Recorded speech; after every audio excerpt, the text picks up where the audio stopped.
Most people think if you overlay your hack. So let's jump back to the overlay. And when you say, I know you were talking about wood shakes, whether it's wood shake, asphalt shingles, whatever the product we're going over, does that add any type of insulation and become a benefit at all, or is it just not a negative to have it on there? It does become a benefit, and I will talk about asphalt shingles. So asphalt shingles we go over with any of our product, whether it's a batten product or direct to deck. The huge benefit is the airspace either way, whether it's on a batten system or on a direct to deck.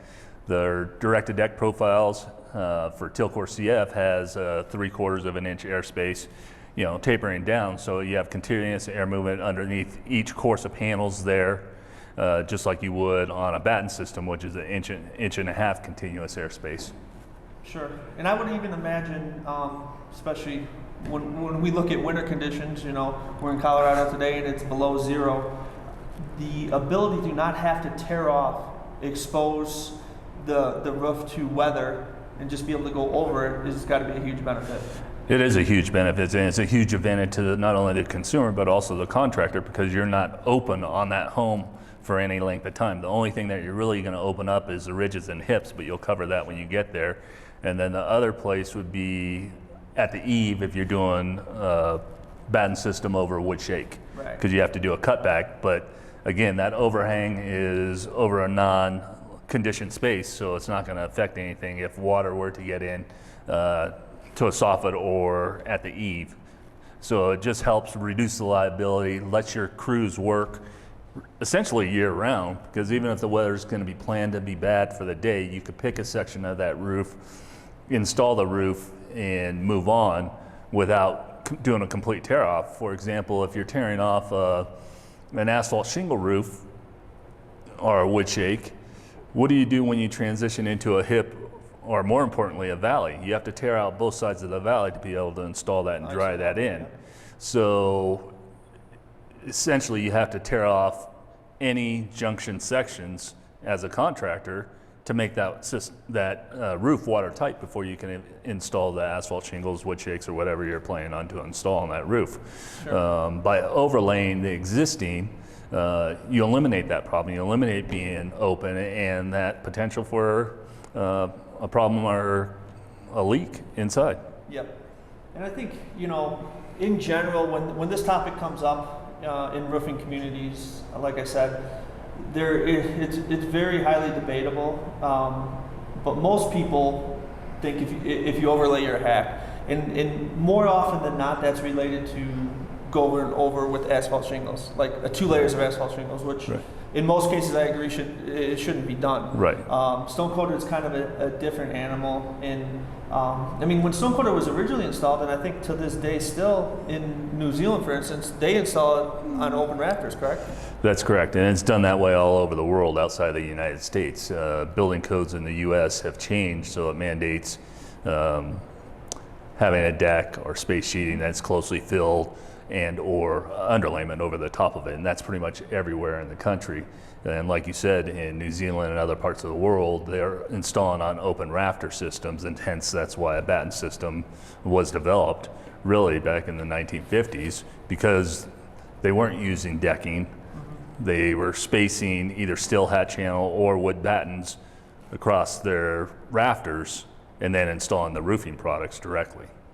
Yeah, and I think another thing when it relates between asphalt shingles and stone coated steel is asphalt is a more pliable product, and it's going to form to what you're laying it over. And so when you're going over another layer of asphalt, I can see how that can create a problem. But with stone coated, it's obviously very strong and rigid. You can, even if there's dips in the decking and stuff, you can take that out with stone coated. So I would imagine going over a layer of asphalt would create no additional issues. Yes, and that's correct. So what you're doing when you're to overlay with the asphalt shingle, the irregularity of the asphalt shingles not sitting on a flat surface creates the buckles and the wavy look.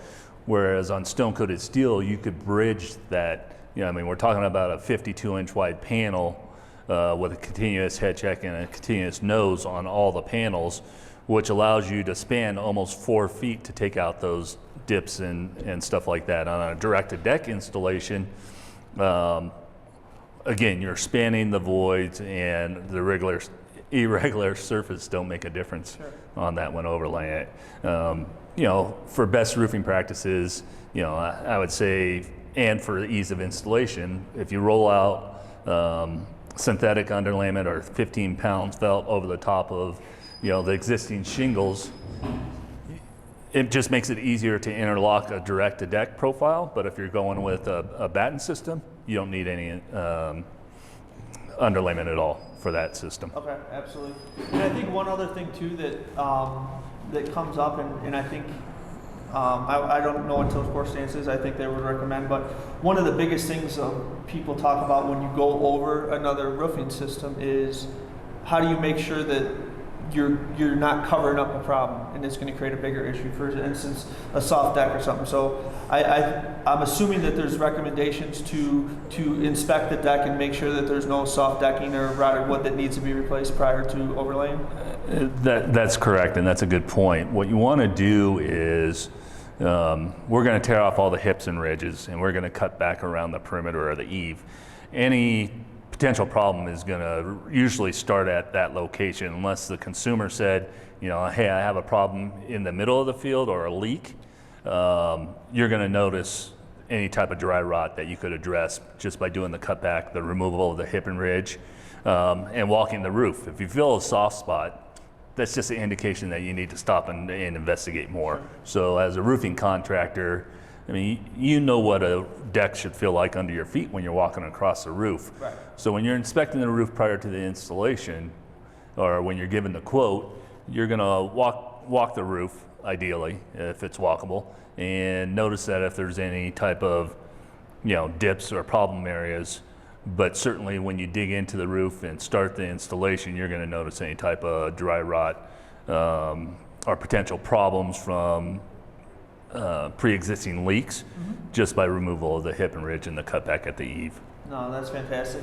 And like I said, the main point I wanted to talk about in regards to this was just to help educate the consumers, because I know there are people out there, contractors, that might not be super familiar with stone coated, but yet they'll still sell it. And sometimes homeowners are very environmentally conscious, or it could be a combination of that versus price conscious, and they want to. Not only do they not want to tear off the shingles and put them in a landfill, but they maybe would like to save the cost of that tear off, which can be costly and messy. And so I think as long as we do a proper inspection prior, make sure there's no bad areas that need to be addressed, doing an overlay is perfectly acceptable and makes a lot of sense when it comes to stone coated steel. It really does. And I say if it was my home and I had wood shakes on there, I would leave the wood shakes on because I don't want the mess in my attic, and I would overlay with a counterbatten and batten system. I think that's probably the best roof you could have insulation-wise, not only for sound but also for heat gain and heat loss. Even though with above sheeting ventilation we're not going to have any heat gain, and it's going to be cooler than when the original wood shakes were installed anyways. But I just think it's a fantastic install. So in that situation, I'd use it on my own home.